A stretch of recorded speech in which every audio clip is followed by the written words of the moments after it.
Les policiers devant la préfecture d'Évry pour réclamer un Grenelle de la sécurité. Une tentative d'évasion à Fleury-Mérogis et le manque de personnel à nouveau mis en cause. Les bus Garel et Navarre de Draveil, déjà une semaine de grève. Développement Patrice Arditi.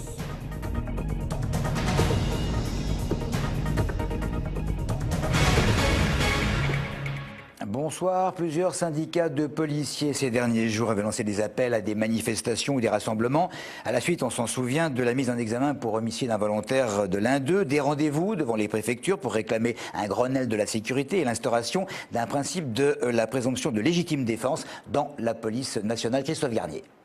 À la veille de la nomination d'un nouveau ministre de l'Intérieur, les policiers tenaient à se faire entendre. Suite à la suppression d'un fonctionnaire sur deux, ils auraient perdu une centaine de postes dans le département depuis 2 ans et 12 000 au niveau national. Des postes souvent remplacés par des agents moins qualifiés et en contrat précaire. Il n'y a même plus de relationnel. On est en train de couper la police de la population et ça, c'est pas possible. Dénonçant la politique du chiffre qui leur interdit les enquêtes poussées et les incite à préférer courir derrière des petits délinquants plutôt que derrière des gros, les policiers n'ont cessé de voir leurs conditions de travail se dégrader ces dernières années. De moins en moins respectés sur le terrain, ils réclament des lois qui les protègent plus en cas de blessure d'une personne interpellée. Certains réclament le respect de la présomption d'innocence, d'autres vont jusqu'à demander une interprétation plus large de la légitime défense. Nos collègues ont un sentiment d'impuissance face aux délinquants, comme je vous dis, qui sont de plus en plus armés, déterminés, et se retrouvent paralysés. Ils n'osent pas sortir l'arme en ayant peur d'être de suite incriminés, de se retrouver devant la justice pour avoir fait usage de leur arme, alors qu'ils sont à la base dans le cadre de leur intervention. Certains syndicats demandent un Grenelle de la sécurité réunissant policiers, gendarmes, magistrats et avocats, un dossier qui pourrait occuper toute l'attention du futur ministre de l'Intérieur. Les bus Garel et Navarre de la société Keolis, qui desservent notamment Draveil et Vigneux, sont toujours en grève. Les organisations syndicales ainsi que les conducteurs grévistes avaient rendez-vous aujourd'hui au tribunal d'Évry. Ils passaient d'ailleurs en différé en raison du blocage du dépôt. Les grévistes qui ont argumenté devant les juges ne pas bloquer le dépôt et le différé a donc été reporté à mardi matin prochain. Pour le moment, les conducteurs doivent décider s'ils continuent ou non. La dernière réunion qui a eu lieu, la direction nous a affirmé qu'ils arrêtaient toute négociation si on continuait la lutte. Alors actuellement, là, on va être reçu par la direction normalement aujourd'hui, normalement, puisque c'était suite au résultat du tribunal. Comme là, il y a eu un différé qui a été remis à mardi prochain, on ne sait pas si on va être convoqué aujourd'hui. Alors là, on ne peut pas dire et savoir qu'est-ce que la direction pourra nous proposer par rapport à nos exigences. Beaucoup d'animations hier à Fleury-Mérogis lorsqu'à l'issue d'une promenade, les surveillants ont constaté la disparition dans l'enceinte de la maison d'arrêt d'un détenu d'une vingtaine d'années, assez agile d'ailleurs. L'individu qui avait été incarcéré il y a 3 semaines est semble-t-il passé par les toits après avoir fait environ 500 mètres presque à découvert. Il n'a été retrouvé que devant le grillage entourant la prison et donc presque libre. Chez les surveillants, on se pose évidemment bon nombre de questions. Le syndicat UFAP-UNSA Justice remet en cause le manque de personnel, notamment dans les bâtiments en travaux. Tout d'abord, nous ce qu'on dénonce, c'est la fermeture du Mirador central pour des raisons budgétaires. Avec ce Mirador central, le détenu aurait été de suite vu sur les toits. Donc là, en l'occurrence, il n'a pas été vu sur le moment. Ensuite, au niveau des primo-arrivants, on sait qu'il y a quelques travaux qui ont été faits au niveau des grillages sur les cours de promenade, mais c'est que du rafistolage. Comme le bâtiment est prévu d'être rénové d'ici quelques mois, il n'y a aucun gros travaux qui est engagé pour le moment.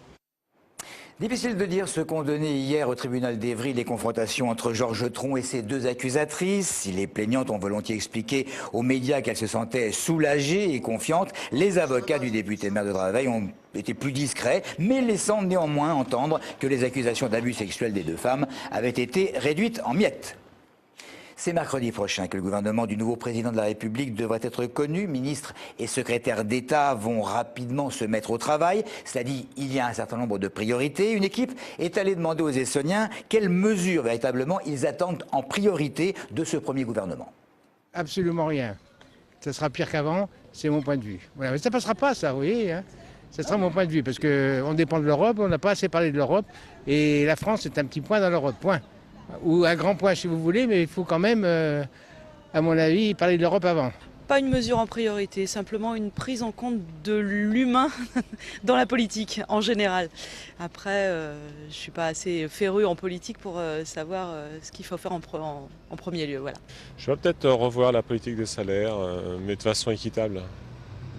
De toute façon, voilà, encourager les gens à travailler et non pas attendre que les choses arrivent sans faire d'efforts. Eh bien, déjà, dans un premier temps, de faciliter l'accès à l'emploi pour les jeunes diplômés notamment, qui ont travaillé pour avoir des diplômes et qui sont là à chercher un premier contrat et avoir la sécurité de l'emploi. Je veux dire, à partir du moment où on ne se met pas les peuples avec soi, on n'y arrivera pas.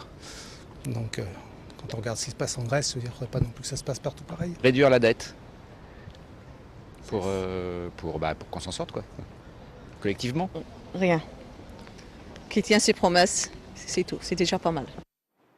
Et un manifeste pour la science, c'est ce qu'un célèbre astrophysicien du CEA de Saclay a adressé avant la présidentielle à Nicolas Sarkozy et François Hollande, à André Braic, il s'appelle comme ça, en rappelant toutes les retombées du travail scientifique dans notre vie quotidienne, réclame une science plus visionnaire et moins gestionnaire. Très fin connaisseur du système solaire, André Braic est aussi un grand spécialiste des anneaux planétaires, comme ceux de Saturne qu'il observera encore jusqu'en 2019 grâce à sa participation à la mission de la sonde Cassini, ou comme ceux de Neptune. On lui doit notamment le nom de 3 arcs qui l'encerclent et qu'il a nommé Liberté, Égalité et Fraternité.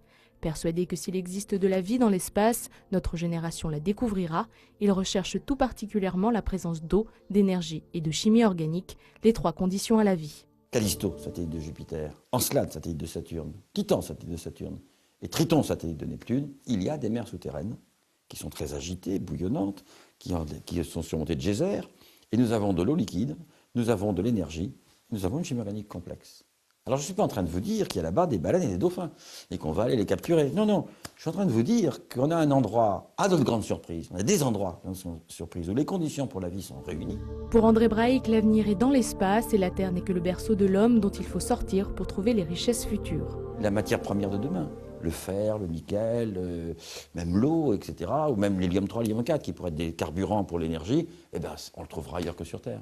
Autrement dit, la richesse de demain, c'est là-bas qu'on le trouvera. Adorant partager ses connaissances des étoiles, André Braic se dit convaincu de pouvoir faire reculer la violence en propageant son enthousiasme auprès de jeunes de quartiers difficiles.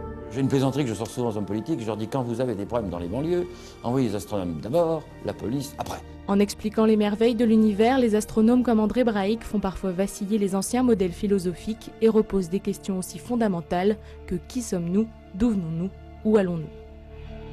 On passe au sport du week-end avec le derby essonien de football. Demain à 18 h en CFA2, Sainte-Geneviève-des-Bois qui va recevoir l'équipe de Fleury-Mérogis, entraînée depuis quelques semaines par Bernard Bouger. Victorieux au match aller, les Génovéfins auront l'occasion d'assurer le maintien définitif à ce niveau face à des adversaires situés à 1 point au classement. Le rugby club de Massy qui va tenter le lendemain, donc dimanche, de valider une partie de son billet pour les demi-finales de la Fédérale 1. Les Essoniens qui vont affronter l'équipe de Castanet avant de recevoir cette équipe pour le match retour. Une semaine plus tard à Massy, un match aller qu'il faudra prendre au sérieux car les hommes des Landes viennent d'éliminer facilement Limoges en remportant les 2 rencontres de 8e de finale. Un programme explosif dimanche également après-midi au stade municipal de Montgeron à l'occasion du traditionnel meeting national d'athlétisme. Et à cette occasion, un très beau plateau d'athlètes sera proposé aux spectateurs avec entre autres le 110 mètres haies de la Gilles du Couré qui affrontera la nouvelle terreur française de la discipline, la Seine-et-Marnais Pascal Martineau, le Seine-et-Marnais Pascal Martineau Lagarde.